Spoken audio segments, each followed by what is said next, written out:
This is Mac from JLPTbootcamp.com here with another N5 grammar lesson. This time I'm going to go over some simple Japanese for beginners that are just starting out. This time I'm going to go over some present tense verbs, how to use them, casual and formal. But first, I'm going to take you on a little trip.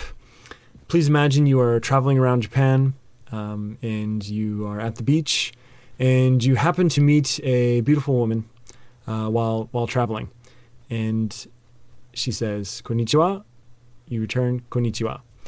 And so first, sugoi, she said hello to you, now what? And she's points at your book and asks, "Hon o yomu no?" And you reply, yomu.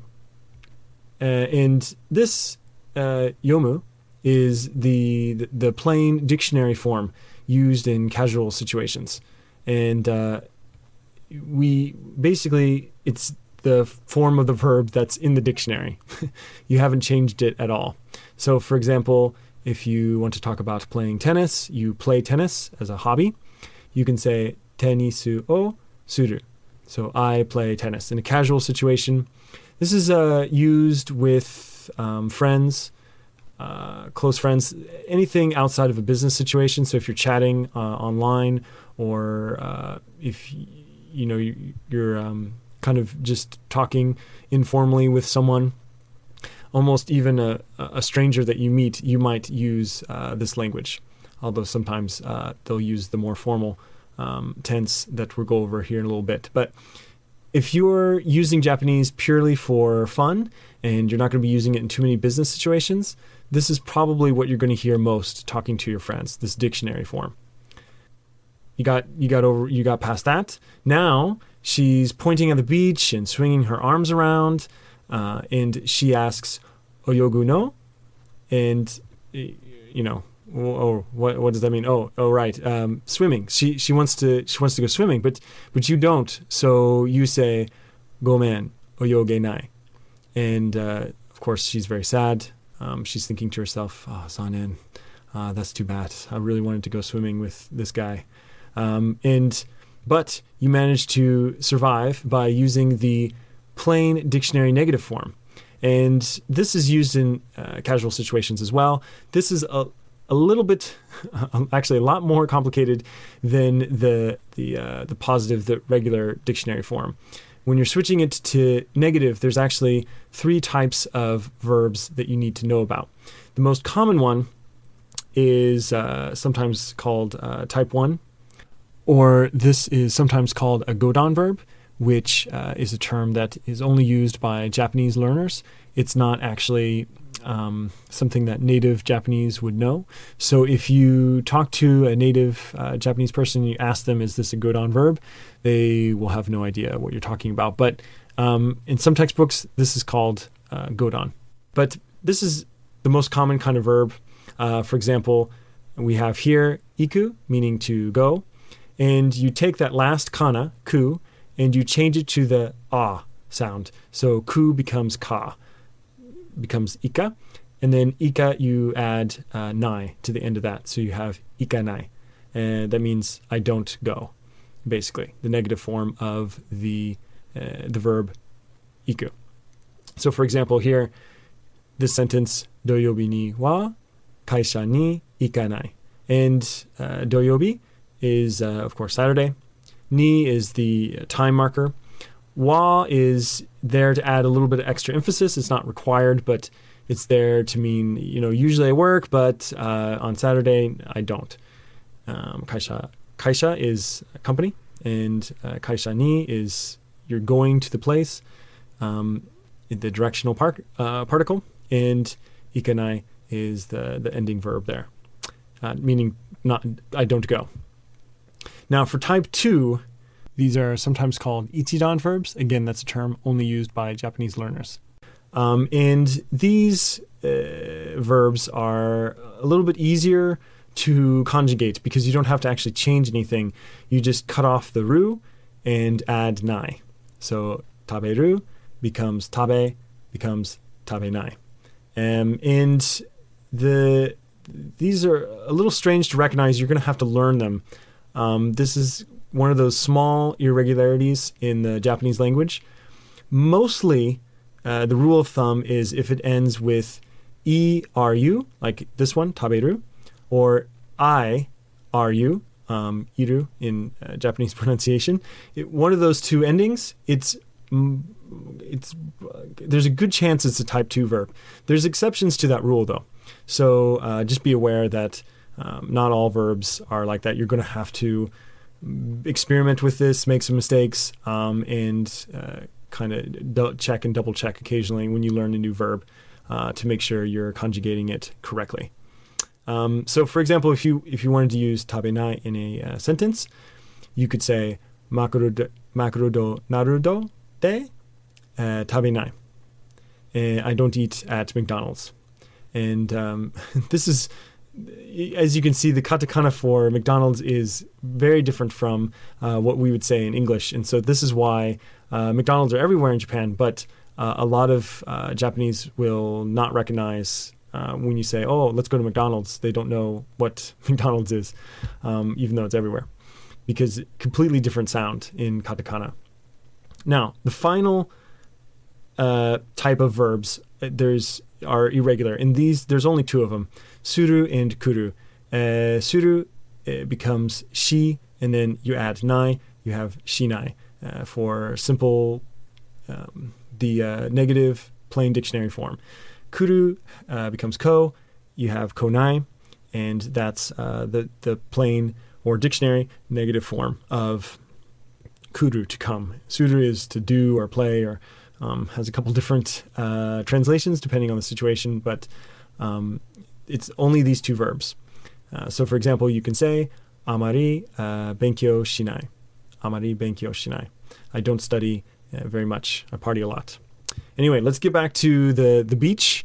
So this beautiful woman that you just met, she looks a little disappointed, but takes you to an older guy. Oh, wait. It's her dad. So you better be polite. And her dad amazingly looks like the current Prime Minister, Shinzo Abe. And he asks you, biru o nomimasu ka? And you reply, hai, nomimasu. Do you drink beer? Yes, I do drink beer. Now, you'll notice here that Mr. Abe here used ka at the end of the question. And in the previous conversation, the younger woman used no. No, I believe, is usually not in any N5 textbooks, but basically no is the informal question marker. And you will probably not hear it on the test, but when you're out and about, that's the question marker that most people will use in a casual situation. Whereas ka goes along with this mas form to form questions. Basically, they're both question markers. They carry the same meaning, but ka is used in kind of formal situations, whereas no is used more in casual situations. Anyway, for verb polite form, again, you have to do a little bit of changing here. For the type 1 verbs, the regular verbs, if you will, you have to change the last kana to the i sound. So iku becomes iki, and then you add mas, so ikimasu. And this is for a lot of verbs that have that ending. For example, iku or motsu, so mochimasu. He would change that last sound into the e sound for the to make this formal conjugation. So, for example, the example sentence here is tokidoki eiga ni ikimasu. I go to the movies from time to time. And again, with type 2 verbs, another type 2 verb that's commonly used is neru, to sleep. And with these, again, it's a very simple way to make these. You just cut off the ru.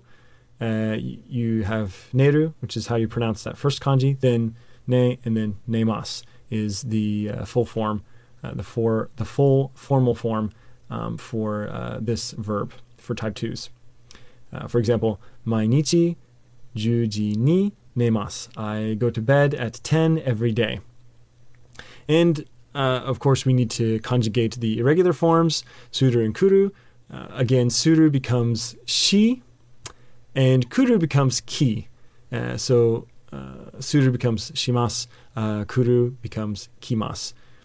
For example, tomodachi ga kimasu. My friend is coming to the party or coming to meet us here, wherever we happen to be. And that's it. Again, those are the two irregular ones.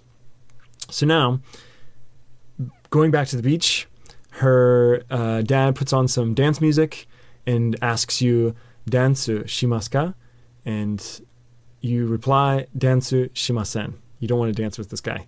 And again, this is the negative form. This is very easy to form. You basically just cut off the su and you add sen. So ikimasu, cut off the su, ikima, add sen. You have ikimasen. Ikimasen. For example, ashita gakko e ikimasen.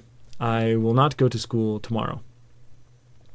And that's it. That's how you form the negative formal conjugation of verbs. You basically just have to cut off the su and add sen. So there you go. Phew! You survived your first encounter, speaking some Japanese to a beautiful woman and a guy that looks a lot like the current Prime Minister of Japan. So do you remember all that, though? Again, for the verb, plain dictionary forms, basically if it's the positive form, you just take what's in the dictionary and use that. If it's the negative form, type 2s, you have to change ku to ka. You have to change it to the kana, and add nai. With type 2 verbs, you just have to cut off the ru and add nai. And with suru and kuru, you just have to change it to shi, ko, and add nai. So suru becomes shinai, kuru becomes konai. And then for formal situations, you have to use the polite form, which again you have to do a little bit of changing. With type 1s, you have to change the last kana into the e. And for type 2s, you just cut off the ru and add mas. Suru, kuru becomes shimasu and kimasu. And to make the negative form, all you got to do is change su to sen. Do you know anyone that is just starting out studying Japanese? If you do, they might appreciate this video to give them a little bit of boost, learning how to use the present tense verbs. Send them a link to this video and help them out. I'm sure they'd appreciate it. This has been another grammar explanation video from the JLPTbootcamp.com premium site. There at the site, you'll find a lot of other extra goodies. For example, all of my guides, including the JLPT Study Guide Kit, which will walk you through how to study for the JLPT, as well as how to build very effective mnemonics so that you can remember kanji and vocabulary the first time you see it. I also walk through how to formulate a good test-taking strategy so you know what units, what sections of the test to focus on to maximize your points and get the best possible score that you deserve. In addition to that kit, I also have grammar guides for the N5 and N4 levels. In those guides, I go over some common mistakes that people make, example test questions, extra practice with grammar points, lots of great stuff. That's available at jlptbootcamp.com/premium. I hope to see you very soon at the premium site. This has been Mac from jlptbootcamp.com.